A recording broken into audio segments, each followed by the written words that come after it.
you can't be an atheist one minute and not the next, but you can be towards a God who isn't the real God. And I think that's what you're struggling with. Who is the real God? Who is the true God? Yeah, who is the nature of who God really is?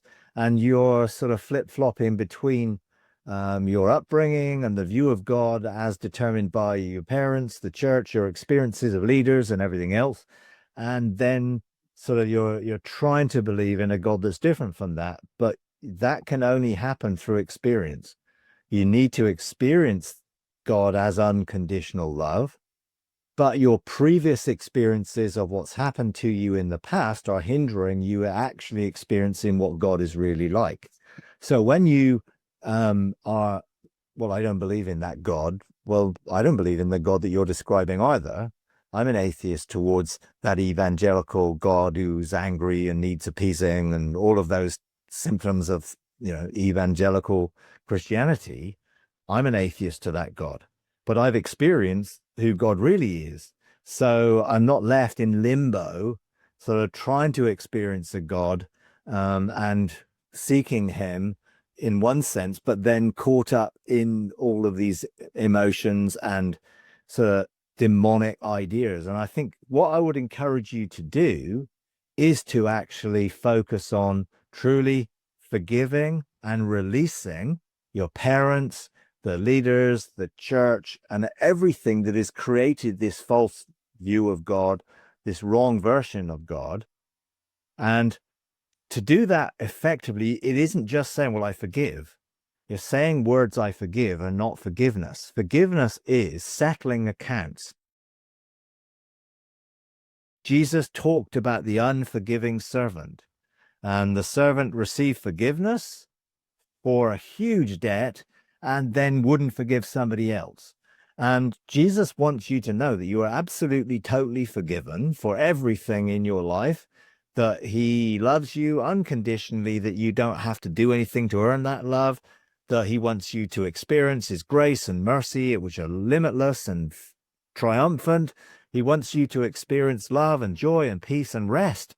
So to come to a place of rest is to come to a place of peace. And you can't be at peace when you're at war with your parents, the church, and this wrong view of God, and God in that view that you don't want to believe in, which I understand. So I would encourage you to make an invoice.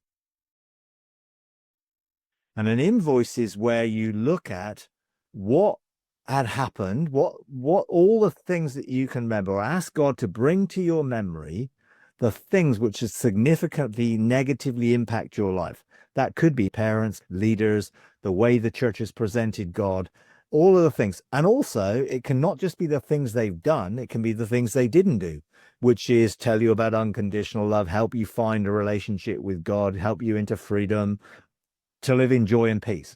The statement I live by is to live loved. I'm living in a state of being loved. I know that I'm loved unconditionally. I do nothing for that. It is pure grace. And I live loved, therefore I love living. So being loved enables me to live in a state of joy. And then I can live loving in what I've received, in receiving and knowing God's absolute unconditional love, complete unconditional forgiveness. I can give that to other people. And I've received unconditional forgiveness, therefore I unconditionally forgive. Therefore, unconditionally forgive your parents, unconditionally forgive the church leaders by making the invoice and saying, well, they did this, this, and this, and they didn't do this, this, and this is how it's affected me. This has affected my life negatively towards God, towards myself, towards the world. And make an invoice and be very specific about it, and then work through it by choosing to forgive them and release them from what they owe you, because there's a debt here. They owe you being unconditionally loving parents. The church leaders owe you being leaders who point you to a relationship with God and point you to the true God. So you can see how they may have affected your whole life. by not showing you unconditional love. Forgive them for not showing you an unconditionally loving God. And by actually choosing to forgive and release them from that debt, they no longer are tied to you, and what they did or didn't do is no longer affecting you, and God can bring you into a place of healing and wholeness and introduce himself to you without all of these negative things attached around it in your mind and your emotions and everything else. So, the anger which you feel towards them is genuine and is understandable, but you can't carry on in anger, because if you carry on with anger, you're sleeping with the enemy. It says in Ephesians 5, I think, don't let the sun go down in your anger. And if you're continually living in the torture of unforgiveness, it's a toxic emotion. And I'm not saying you have to have it as constant in your mind. I don't forgive my parents or whatever. It's just the fact that your parents are still having an effect on you. The leaders are still having an effect on you that you need to release. And releasing is canceling the debt. So they no longer owe you. Therefore, you have nothing to bring up against them, because they no longer owe you. Being parents that demonstrated unconditional love, actually being who God wanted them to be and who you as a child deserved. So you release them from that debt they don't owe you. And there's a huge difference between saying, I forgive you for what you didn't do, and releasing you from the fact that you don't have to do it. And we use the example of someone asks, can I lend some money off you? So you lend them £20 or $20. And then they said, I'm going to pay it back next Tuesday.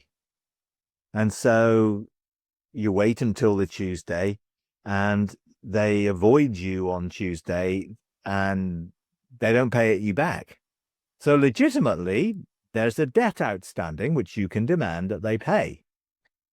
Now, as they're avoiding you and they're not paying it you get angry, and you're angry with them for not paying you the money that they promised that they would pay you back. Now, you've got a choice at this point.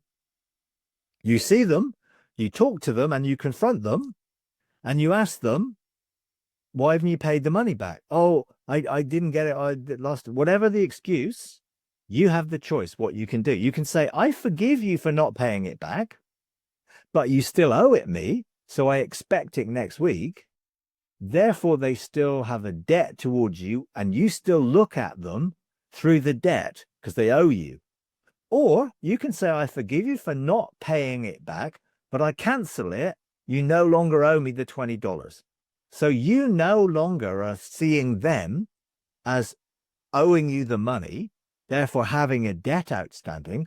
You've forgiven them for not paying it back, and you've also released them from having to pay it back.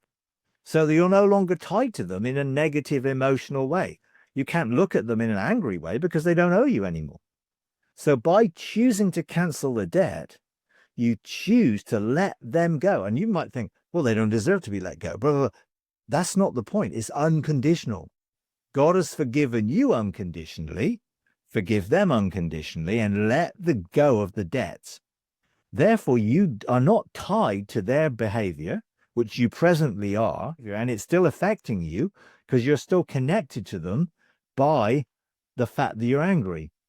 So when you release them from the debt and you never demand it anymore, you're no longer tied to them, and you're no longer living in the torture chamber of anger, and therefore the enemy can't torture you by the nighttime dreams and all those things, which can be happening when we're sleeping with the enemy.